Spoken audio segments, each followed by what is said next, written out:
manipule le droit français à son avantage. Une enquête de Mediapart montre comment certains cabinets d'avocats ont joué le rôle d'avocats du diable, ou plutôt d'avocats d'Israël, et comment le CRIF, ou le Conseil représentatif des institutions juives de France, s'est transformé en véritable représentant d'Israël en France. Entre 2014 et 2019, Israël a dépensé plus de 400 000 € avec des avocats français pour protéger ses intérêts à l'étranger. Cela signifie quoi? En plus de protéger les soldats binationaux des poursuites, le Bureau de la guerre juridique s'assure que les livraisons d'armes continuent et surtout, il s'attaque aux campagnes de boycott.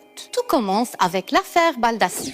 11 militants distribuent des tracts appelant au boycott d'Israël dans un carrefour. Des associations pro-israéliennes portent plainte contre eux pour provocation à la discrimination et ils sont condamnés en France. Mais les militants saisissent la Cour européenne des droits de l'homme qui confirme leur droit à appeler au boycott d'un État considéré comme un acte de liberté d'expression. À ce moment-là, Israël panique. Le Bureau de la guerre juridique, avec des avocats liés au CRIF, fait pression sur le gouvernement français pour faire passer l'idée que l'antisionisme est la nouvelle forme de l'antisémitisme et pour criminaliser le mouvement BDS. Résultat, le ministère français de la Justice publie une circulaire pour les procureurs rédigée par le bureau israélien avec les avocats du CRIF permettant de poursuivre les militants appelant au boycott. Conclusion, un gouvernement français totalement soumis au CRIF.